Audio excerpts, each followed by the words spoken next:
That's by a the very tracks. good reason, Out at Wayzata. I would say, and the train certainly went by that beautiful little station in Wayzata. That's and right. I'm so glad that it's being quite well preserved. It's become a museum. Yeah, that's for sure. Now let's cover the tender, please. Again, the tender in this was exclusively oil. Never used coal at all. And they had an oil bunker, the same position as you saw on the earlier engine, and all the rest of the body underneath and behind was used for carrying water.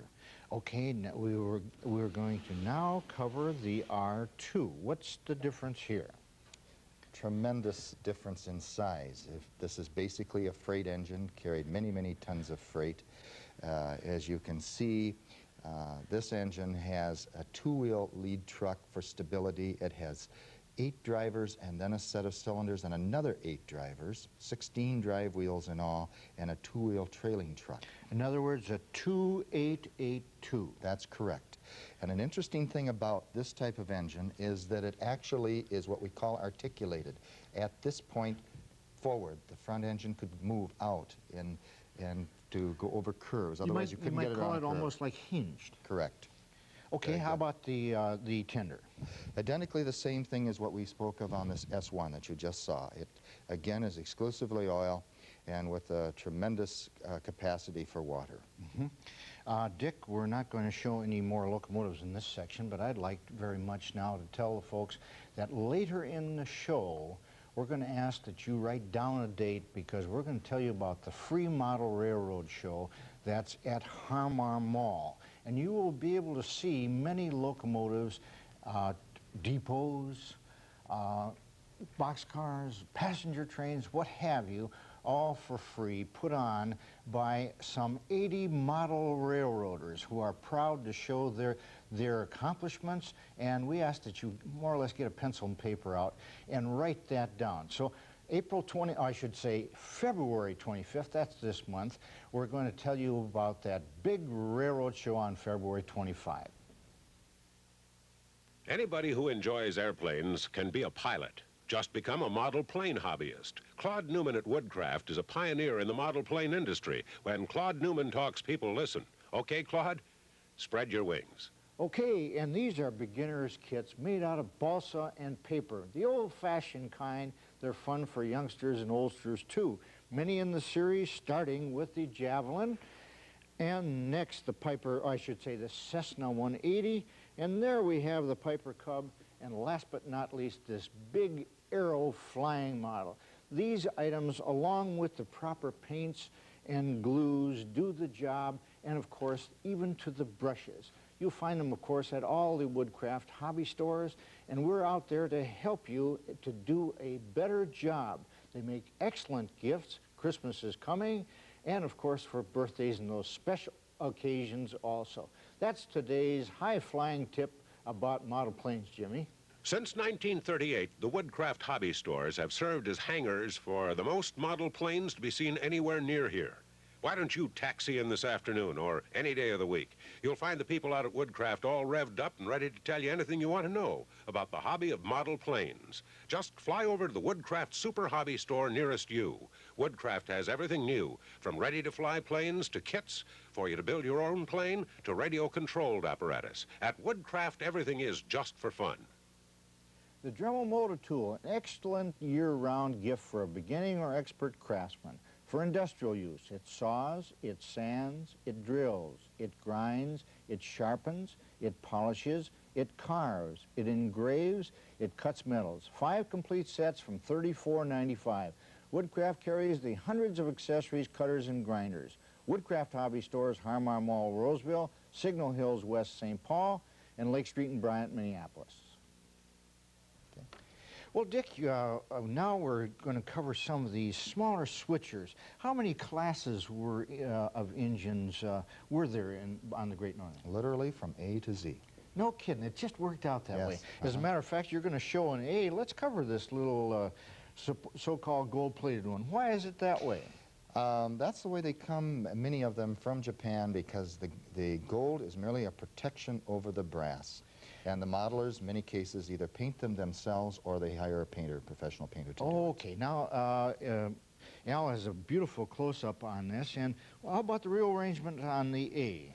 The A is in what we call an 060 switcher. It has no lead truck and it has no trailing truck. It depends completely on the drivers themselves, which is true of most switch engines in the yards. Why was that? Well, because they weren't subject to going out at high speeds on the road where they needed the stability of a lead truck and a trailing truck. So also, they could work in the tight corners. That's correct. They had no encumbrances from the extra drivers. I remember a locomotive, it happened to be on Milwaukee, that did the switching from Minneapolis Moline over on Lake Street near 27th, and it was an 060. I think that this type of slant tender was popular amongst many roads, was it? It was quite a universal thing years back because it allowed the engineer and the fireman to look back over the top of the tender, and also the switchman could climb up onto the tender on the back. Very good point. Now let's go forward and get the one that's painted in black. All right, that's a natural evolvement. That's an 080 that has another set of drivers. It's much heavier. Where this engine came out shortly after around the turn of the century, the one you're looking at there was World War I. And they lasted virtually to the end of the days of steam.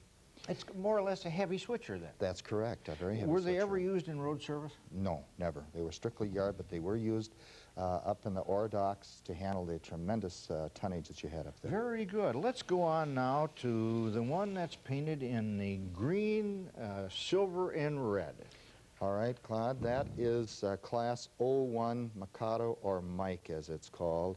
It's a 282 wheel arrangement and was used exclusively for freight, and it was built to handle heavy tonnage. They came out, first ones, which you're looking at there, came out in 1911, and many of them lasted to the last days of steam. Calling it the Mikado, I would assume then perhaps locomotives of this design were shipped over to Japan? The original 282s were shipped to Japan, and hence came the name Mikado, which we've shortened to Mike. Well, that's very good. And how about the caboose in behind? The caboose, this represents a little later era of the cabooses. Cabooses started in wood sheathing, like wood siding, vertical siding, and evolved into plywood and into steel steel construction, and this was a steel constructed caboose from the 40s. Okay, and now we'll cover, last but not least in this segment, I think this is very interesting because this is a General Motors diesel model FT, which spelled the death knell for all of the steamers that you just saw here. It came out in 1940, and as soon as World War II was over, the Great Northern, as most roads, converted to this type of diesel power for everything as rapidly as they could. And why was that done? What was the logic behind it? Far more efficient use of fuel. They used a fraction of the fuel. They didn't need all the water, the copious amounts of water that were used for steam. They could make them in any kind of combination, and only one crew was needed to run as many diesels as you needed. This was the FT. Did that stand for freight, perhaps? Yes, it did. Very good point. Incidentally, similar diesels of this type were used also for passenger use. Absolutely, yes, they were. I know they call those Fs, and there were series up through F9s, as a matter of fact. Many of the interesting details that you're going to be able to check with the model railroaders at the Big Model Railroad Show on February 25th at Harma. We'll be back.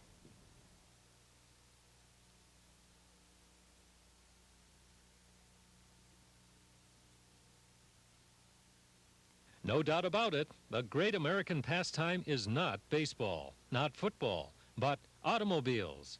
Americans love their cars. New cars, classic cars, antique cars, sports cars, racing cars, and trucks too. Now, let's meet Claude Newman at his automobile showroom. Hi, model cars are big business at Woodcraft Hobby Stores because we carry so many different kinds. Literally hundreds upon hundreds of them that carry price tags of under $1 to $275. Want to see a $275 kit?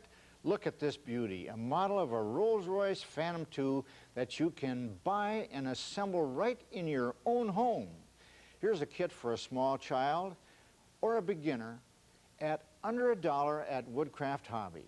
We have hundreds of model car kits at Woodcraft Hobby, formula cars, stock cars, dragsters, Indy 500 cars. We have lots of classic and antique cars too, Rolls-Royces, Duesenbergs, Bugattis, Lincoln Sport Phaetons, and trucks. Do we have trucks at Woodcraft? Trucks of every imaginable shape, from livestock trucks to flatbeds and vans, and tank trucks and semis of all kinds. Just come in and shop at Woodcraft Hobby. Chances are, if it's been made into a model car kit, we'll have it for you at the Woodcraft Hobby Stores, Minneapolis, Roseville, and West St. Paul. From diesels to electrics. Dick, would you cover the why? The Y was used in the Cascade Division up until recent years because of the Cascade Tunnel, and to keep which is 7 or 8 miles long. No kidding. That's right. It was a long tunnel, and the only way that that they could handle freight without asphyxiating and passengers without asphyxiating people was to use electric. It's as simple as that. And the electric power was picked up by on a wire above On here. the pantographs that you're running on the pointing to. pantograph. And you could put them down, too. See, I'm sure get the shakes today. How do you like that? Not bad at all. A beautiful model, and it pulled passenger and it pulled freight. That's correct. We'll move that along. And Dick, here are some early diesels. Right. These are Alcos. This is the RS or the S1 diesel used as a switch engine in the yards, and the one that you see in front of that is an RS, a road switcher. Could be used in the yards or out on the road. In other words, they perhaps handle the short lines and when they're out on the road. That's correct. Lines of perhaps 100 miles in length or less. That's correct. Unique color scheme the Great Northern had. You'll notice the greens are different and the oranges are different through the years. I suppose they experimented with different color schemes too. Yes, they did. This is true, Clyde. We've shown you now General Motors. This is American Locomotive Company. Now, Dick, we're going to move over into something of the, we might say, present day, and that's the big full dome. Tell us about it. Well, the Great Northern call those great domes. They were beautiful for going through the scenic areas out in the Cascades, and the people could sit in seats that were right underneath these glass windows, and they could look out and see an absolutely unbelievable view. Very popular. A great dome is really a proper nomenclature for it. That's correct. They were great. And incidentally, just recently I read that the Amtrak has received the first of their double-deckers, which are not dome cars, but they are double-deck, giving somewhat the same results. Very interesting. Dick, how long were those cars approximately? 80 feet. 80 feet long. They were a real long car and very, very comfortable car. Dick, let's us move now to getting back to the old heavyweights, and I'm sure you can give us some details on that.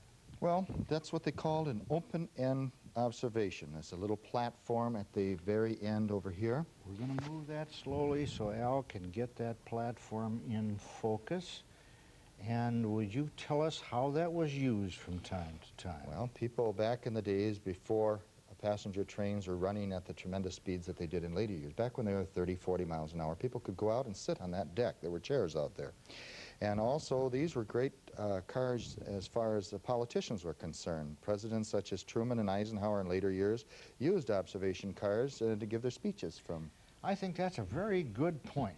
And I, hailing from Golden Valley now, I have arranged to have the Golden Valley on the side of the car. And that is, incidentally, the correct name for one of the heavyweights. It was a Golden Valley. Fantastic. Okay. What do we have here, Dick? On this car? Yes. This is called a refrigerator car, or a reefer.